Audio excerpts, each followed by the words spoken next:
Hey there, YouTube fans.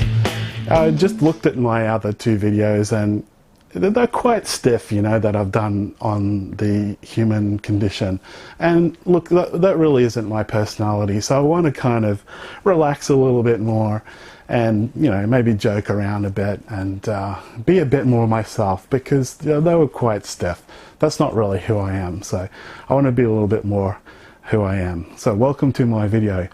So I left the last video saying, well, why is the God of the Bible the true and living God? Well, in my opinion, one of the biggest, there's a couple of big cases of prophecy. So prophecy is the reason why I'm going to explain to you why I believe that the God of the Bible is the true and living God. In the beginning, in the book of Genesis, it speaks about, I declare the end from the beginning. So God says that he declares what's going to happen in the end from the very beginning. And we actually see this is happening today. This whole, for example, this whole selfie business, this selfie craze has taken over the world. The Bible says in the New Testament, and men shall be lovers of themselves.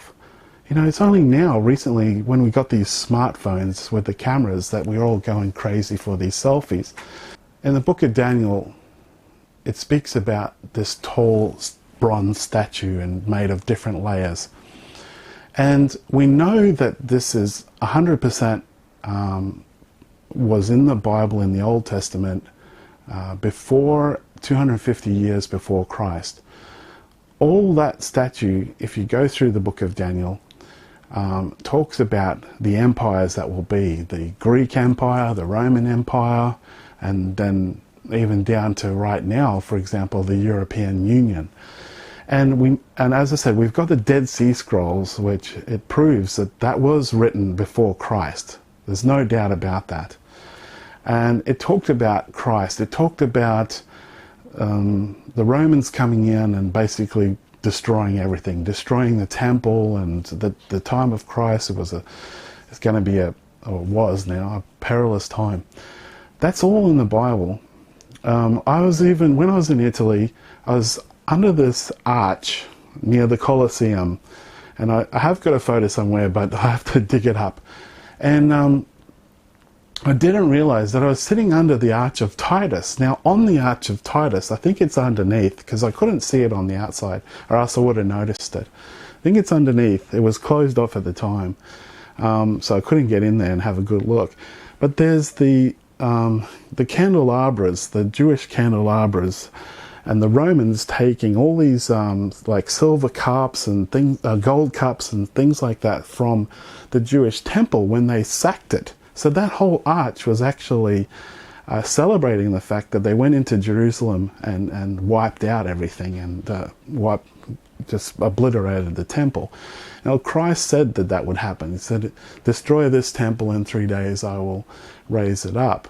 Well, he was talking about the temple of his body, but then he also talked about the temple, and he said, you see this temple here, there won't be one stone left upon another that won't be thrown down. And that's exactly what the Romans did. They came in, they levered out every single block of the temple and threw it down, and it's a mess, and it's still a mess to this day. There's no temple there. That's why they got the Temple Mount on there. The Muslims came in and built their Al-Aqsa Mosque on there. That's just a little taste, guys. There's a whole bunch of prophecies that have come true. One of my favorites is when Christ comes back, it says he comes with the air and every eye will see him. Now, when he actually left earth, he was on the Mount of Olives. I've actually been to the Mount of Olives too. There's photos of me at the Garden of Gethsemane, which is at the base of the Mount of Olives. And this is real places, guys, in Jerusalem. They're named still that to this day. Like, Jesus was of Nazareth. Nazareth is still called Nazareth to this day. I've been to Nazareth too. I've been very lucky. Anyway, when he left the Mount of Olives was taken back up into heaven, the angel said he will come back down the same way. So he's going to come back down looking like a human being, you know, being the Son of God, though, probably light and all the rest of it, you can imagine. But in my opinion, and in the opinion of the angel, it seems to be that he's still going to look kind of like a human being when he comes back. Now, you tell me something. This puzzled me for years when I was a kid. I was a kid, 5 years old, reading the Bible. He comes with the clouds and every eye shall see him. Now, how can every eye see him in the globe? How is that even possible? Well, check this out. It's possible from communications. Everybody of us, there's so many billions of mobile phones in the world, it's not funny. You could see him on any mobile phone. If he's on YouTube or something, somebody takes a video. Nowadays, you could be in Africa, you can be in Italy, you can be in Germany, you can be in Australia, you can be in America, UK. We all know that's possible. So, there's things in the Bible that are coming to pass now.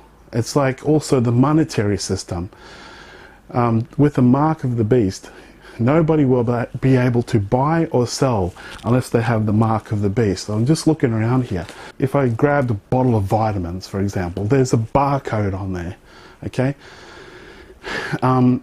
You scan that out at the checkout, and then you pay with your credit card, and they've got an RFID card on there.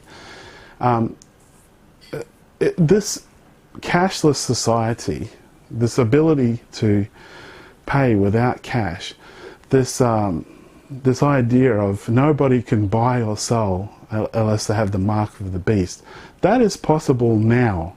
This cashless society is possible now. Now, that was prophesied 2,000 years ago. Can you explain to me how that's possible? Right? That's just a little taste. So it's something to think about. So thanks for watching. Please like, comment and subscribe. Take care for now. Bye-bye.